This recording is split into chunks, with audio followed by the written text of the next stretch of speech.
Travis Wayne Goodsell. The first rule of Mormonism is you don't talk about Mormonism.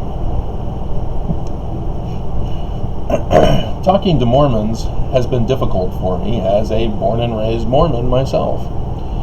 The Utah Mormons are the ones especially making it hard, as anything reasonable cannot penetrate. And so, what's going on? How do we communicate with Mormons if Mormons will not allow a conversation about Mormonism? The breakout video for this conference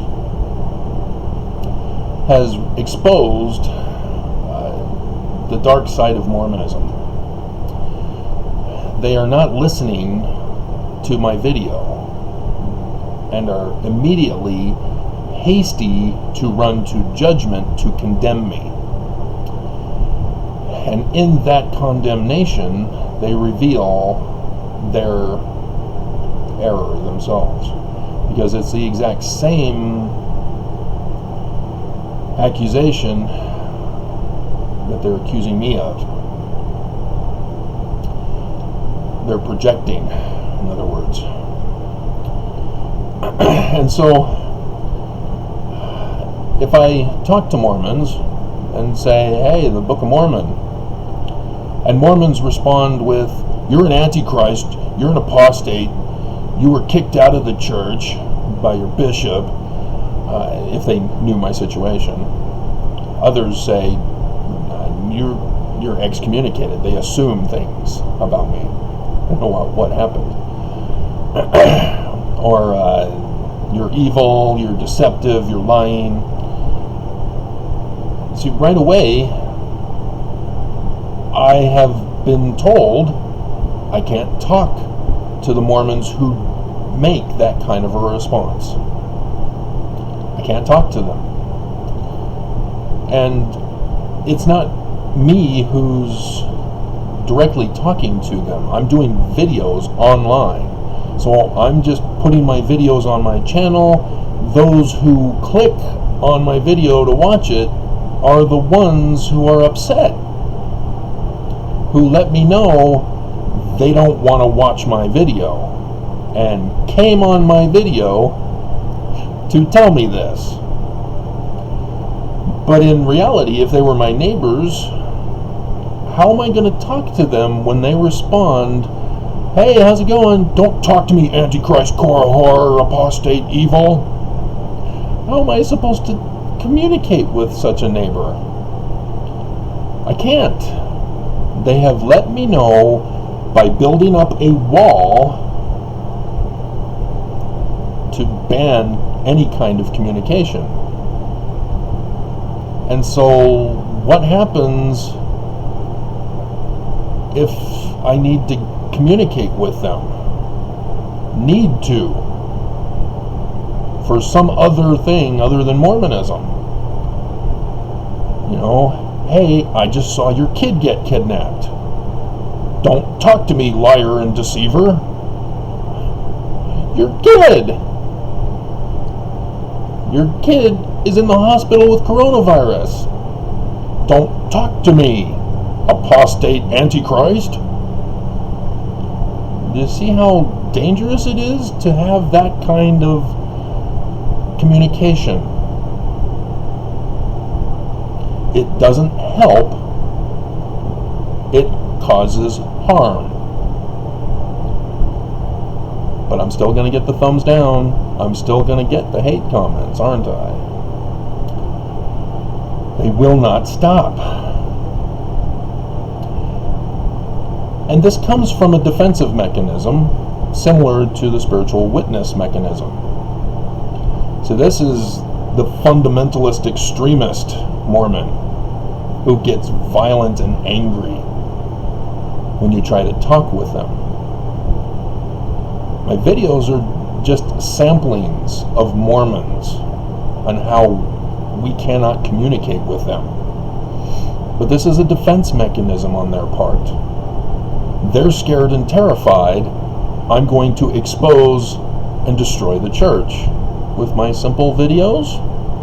That YouTube is effectively shutting me down, except for the breakout. And 2 others that have caught the tailwind of this as well. The one, LDS Prophets Abolish Book of Mormon, that's on the prophets. You can blame them because they needed to watch it for their meeting on that Thursday. And so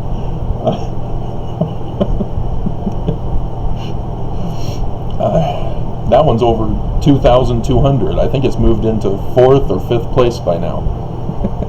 YouTube still isn't processing things fast enough because their analytical program is so used to 20, 40, 30, 50. That's it. All of a sudden, now I'm getting 1,000, 2,000. We can't process this. You're getting 1,000 views more than normal. And so yeah, they're very slow trying to catch up. And so yeah, Mormons are scared to death of me. That's why they get so violent. That's why they want me assassinated. That's why they follow the orders of Nelson to assassinate me.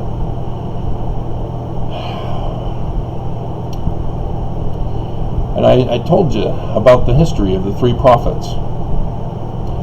Under Gordon B. Hinckley, the secretary of Michael Watson took it upon himself to be President Hinckley and ordered my stake presidency and bishopric to have me excommunicated. Well, he got shut down, but Monson then decided to step it up a notch and had me indefinitely incarcerated in a prison camp here in Utah. You know, sort of like the Russian opposition leader. Yeah, he's now on a hunger strike, last I heard, because, again, he's got a physical ailment that can't be identified all of a sudden, now that he's in the prison camp. They're purposely torturing him. This is what Monson ordered to be done to me here in Utah. It ended up being only 6 years. And I was able to get out because of a number of retirements. But now Nelson, he's going for assassination. You see the escalation.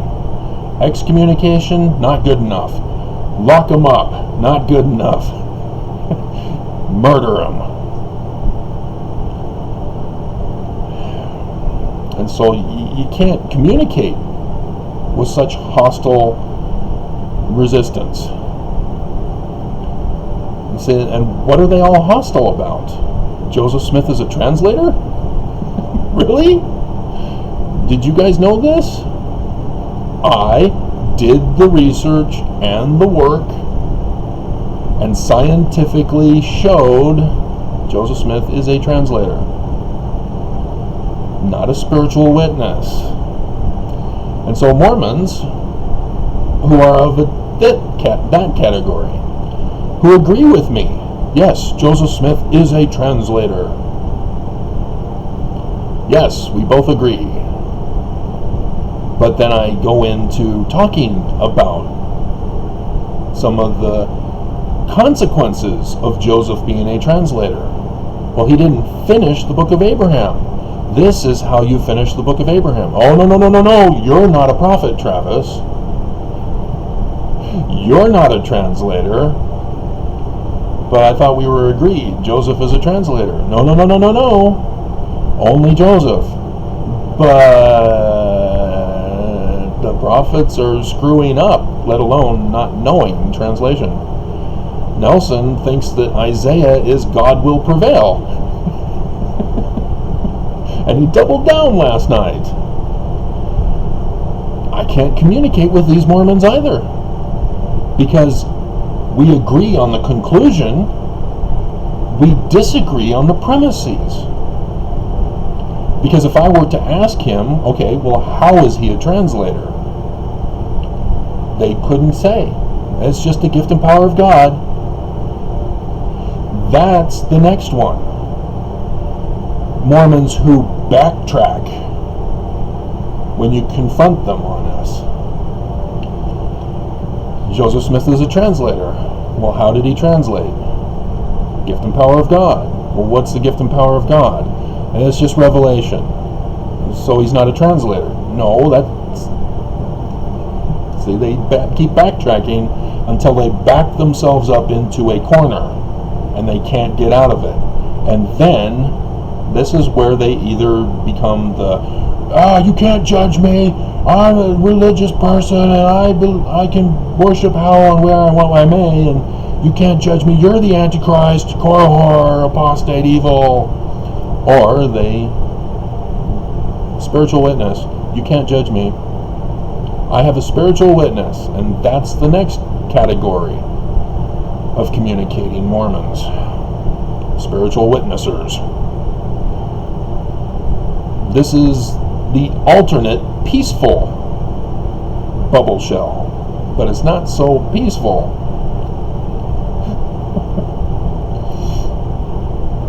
See, the Mormons who get a spiritual witness, they're the first ones to jump on the bandwagon to say, we'll agree to disagree. That's a false principle.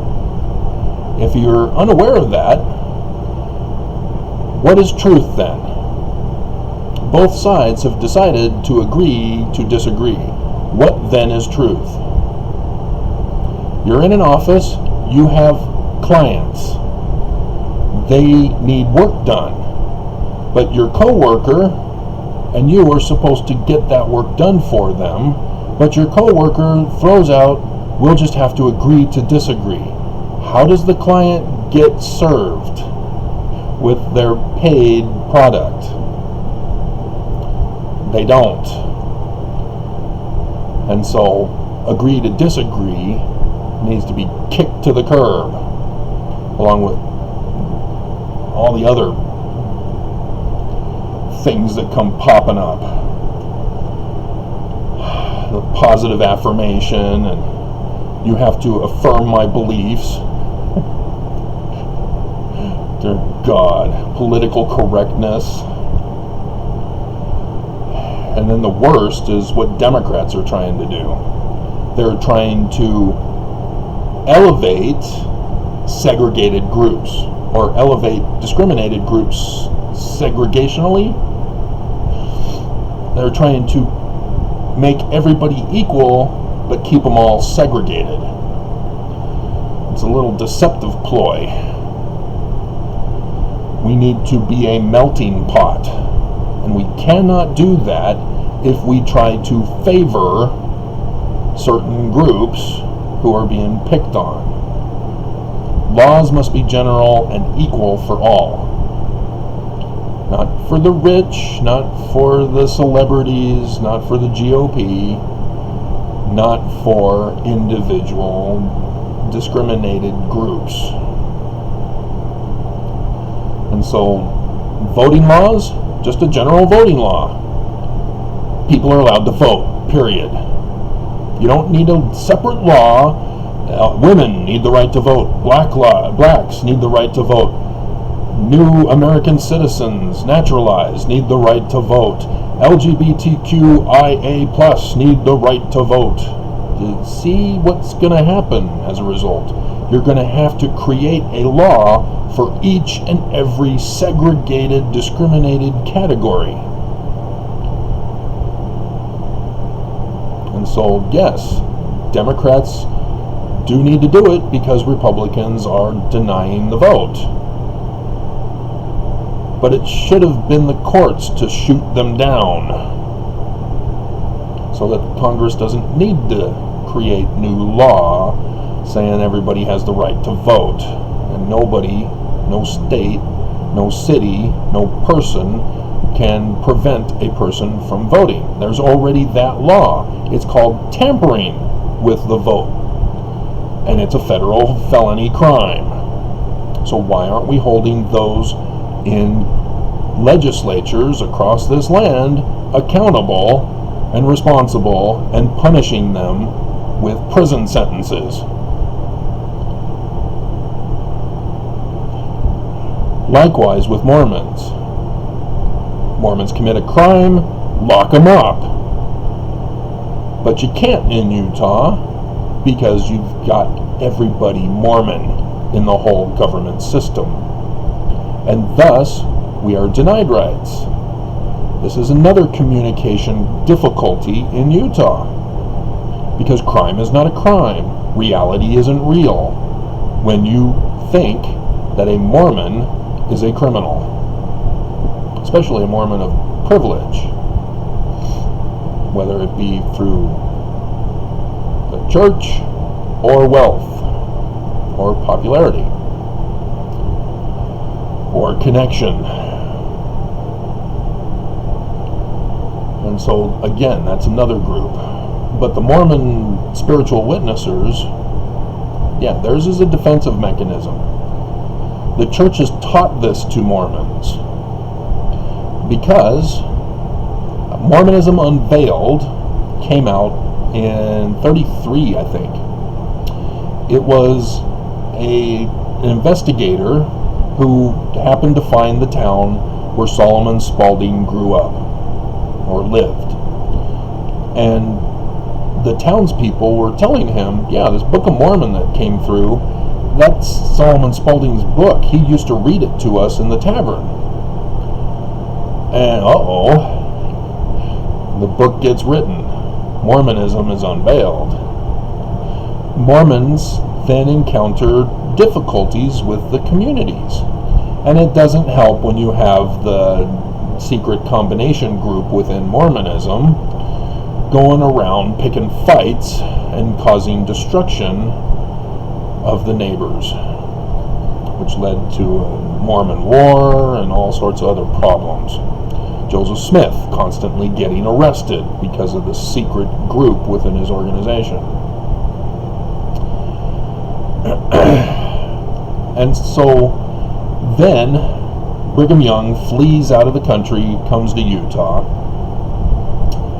and establishes all his criminal activities: polygamy, sex trafficking, prostitution, murder, etc. And the United States eventually takes over, establishes the Utah Territory, and says, no, Brigham, you can't do this. It's against the law. And so the army comes in, prevents the Salt Lake Temple from being built for 40 years, as Brigham Young gets Mormons to chase out the judges, and then chase out the governors after Young is dethroned, first as king, then as governor. There was a resistance with the United States. They did not like the United States. And Richards had come from the mission field with his little pamphlet with the facsimiles, and after Brigham had died in the 1880s, they published the Pearl of Great Price, I think. I'm not sure. I should probably confirm that just to make sure. It's not essential that I get that accurate, but Pearl of Great Price, Wikipedia, Mormonism, there we go.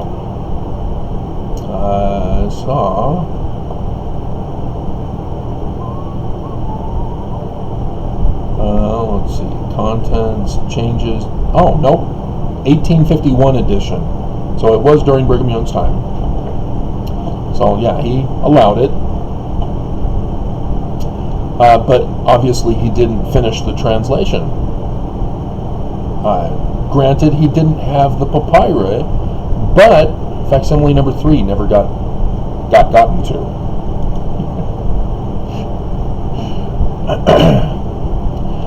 But yeah, he left it alone. He didn't take translator. Remember last night?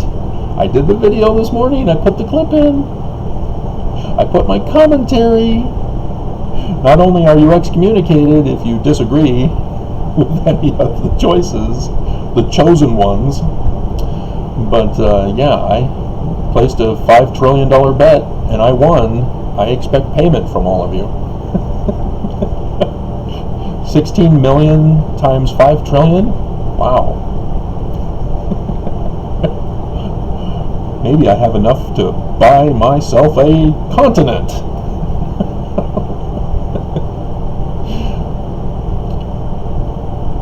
And so then, Brigham Young dies.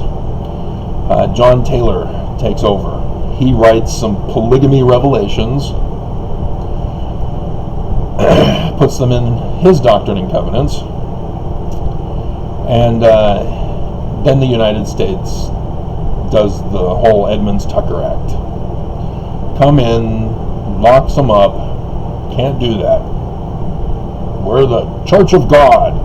Can't touch us, can't judge us. You guys are committing crimes. Stop it. No.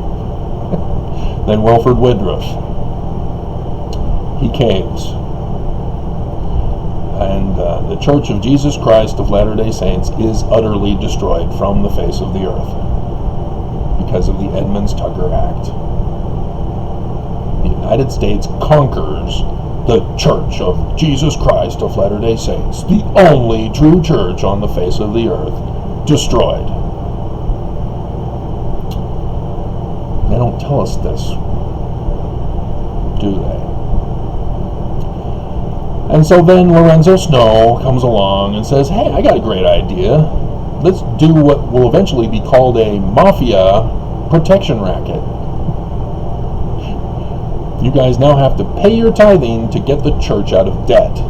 Screw Malachi and protecting the poor. The church is the one who's poor. Give to us now. And eventually became understood as wages, not 10% of your interest annually. And that was never Joseph's either. I did the video on that. There's some problems with that revelation because it just happens to coincide with the bank failure. Well, wait a minute, what's he doing with the bank if he's practicing the law of consecration and comes out with tithing as after the bank failure? Something's weird about that, and I got to do more research on that. But anyway, yeah. So the church in 1923 under Heber J. Grant is granted permission to reincorporate as a religion.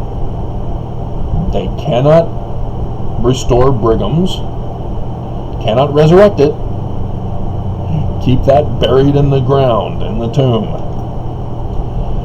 And they are racist, so yeah, they don't do Joseph's with priesthood for blacks, priesthood for women, learning of the Jews. My goodness, that's a white supremacist nightmare, that Joseph. And so they decided, hey, this fundamentalist Christian group that tried to have creationism taught in the school systems by force of law and failed, and so they then went on an idolatrous kick. Everything's an idol and it's evil and you can't touch it. They look like our kind of people. And so the church became fundamentalist Christian. I forgot 1900. I'll come back to that. But because of the first vision controversy, Mormons have to have a physical being for a supernatural deity. Because Christianity is supernatural all the way. Nobody can judge us. You can't tell us our God is false. Because you will never know and comprehend.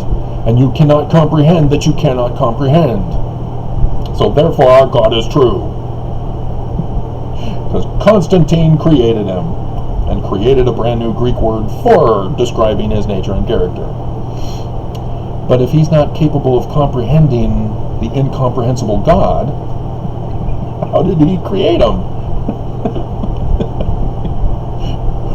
You can't judge us. You're anti-Christian. You're the devil. See, other religions have this same problem with communication. This is why they keep warning people, don't talk about religion and politics. You have to communicate with people. So, but yeah, 1900, Bishop Spalding comes along here in Utah and publishes Joseph Smith as a translator. And it just trashes the church, claiming Joseph Smith is a false prophet because he's not a translator. That the Egyptian documents or the Egyptian translations do not bear any resemblance to what Joseph did. And Heber J. Grant finally in 1823 published a response by an R.C. Webb, which was his AKA. He was a person who went around defending the indefensible. He was an apologist. And the church paid him for his publication. And as much as it's a fun read, I enjoy it. But it's the same title, Joseph Smith as translator. It's a response to Spalding. And he throws out some stuff.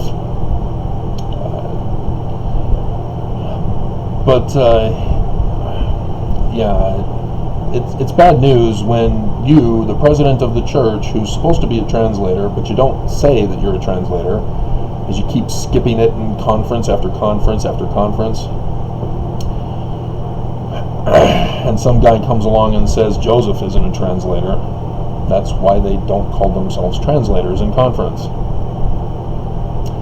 But yeah, R.C. Webb was able to pacify things. Also in the early 1900s, the Anton transcript was published in the Ensign, which they had there. I think it was New Era, is what it was called. Or the Era. And the New Era was for the teens, early whatevers. But the church was hoping that the publication would show that the church is true. See, again, they're not doing the spiritual witness back then. They know you have to have physical evidence. You've got to be able to show your work. You can't just make a claim and say you can't judge me. And back then, in those days, yeah, they could get away with it. And years would go by between controversies. And then in 1967, the church makes a deal to obtain the papyri from the Metropolitan Museum of Art. And all hell breaks loose. And so what does the church do? They cover up the papyri. Oh, crap. Egyptologists are saying Joseph Smith is not a translator?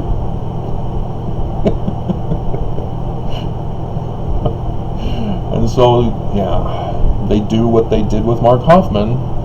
They lock them up in their vaults. After the New York Times comes out, LDS Church, Joseph Smith is a fraud. Egyptologists say Joseph Smith is a fraud. Yeah. And so, I think the Tanners came out in the 70s, didn't they? Or was it the 80s? Somewhere around that time period. But apologists also started to emerge, as John Welsh is the first Mormon apologist for the church, and because of it, he gets a job at BYU and helps do this side activity at BYU for his apology work in the chiasmus of the Book of Mormon. Oh yeah, the learning of the Jews, the language of the Egyptians with chiasmus. The Egyptians were chiasmus? No, the Hebrews. But Egyptian language. You're finding chiasmus? Yeah, they didn't have a clue back then, apparently. I feel sorry for John Welsh's son, who did a video on YouTube talking about how great his father is as a Mormon hero for his chiasmus discovery, which linguistics found out. Oh, the late war. That's where it came from.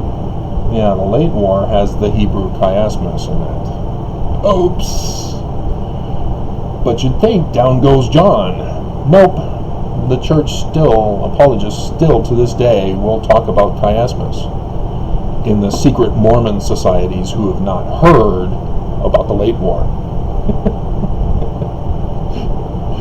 But the younger generation of apologists are jumping the gun to make sure Mormons will find out about the late war before finding out about the late war by doing videos talking about how the late war is not in the Book of Mormon.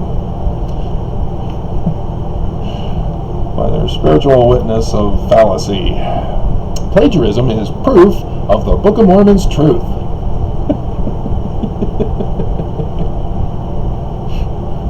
So yeah, yippee-ki-yay.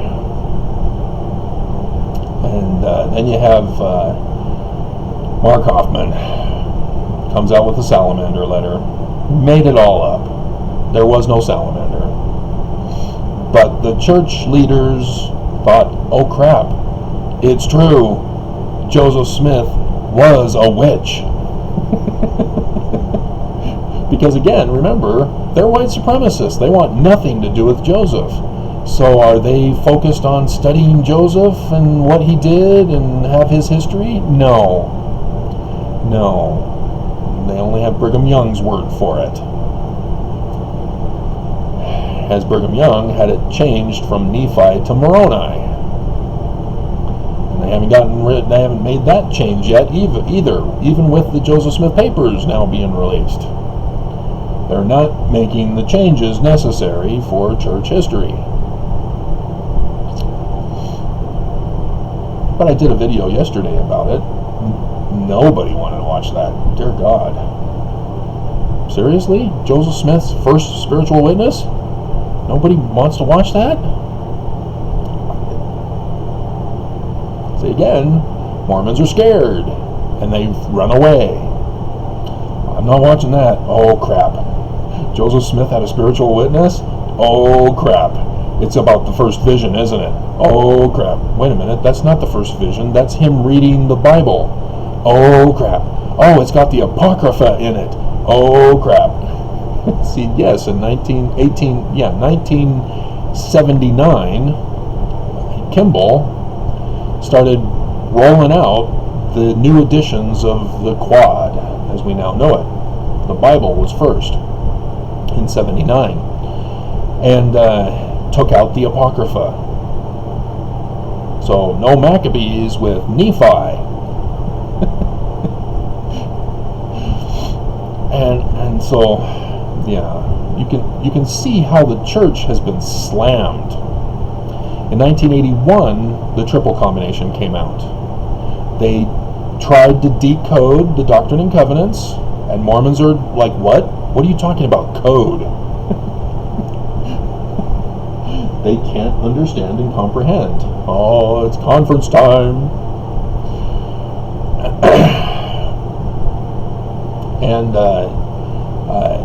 But they miss a number of names and places that were still coded. You know, like Babylon, Jesus, Lord, Jew. They would not decode those. And turns out that Benson followed it up with his apology for the church for the use of the King James Version, because they didn't correct the Bible translation either, as the rest of the world is. The church is standing strong. We're not going to correct the translation. Yes, I know we have Article of Faith number 8, but we're not changing it because it's the Bible Joseph used. What was Joseph spending all his time with Scripture doing? Correcting the translation. Book of Mormon has corrected words and sentences that the Bible didn't make. Sidney Rigdon, the revised version. It's not the translation. That's Brigham Young having to call it that because the owners of it called it revision. And then the translation of the facsimiles. Abraham, another. So Joseph Smith was constantly correcting the errors in the Bible, even as church history. Nephi appears to me in quotes from Malachi, a little differently as it's read. Do we have that as our canon? No, only as the church history records it.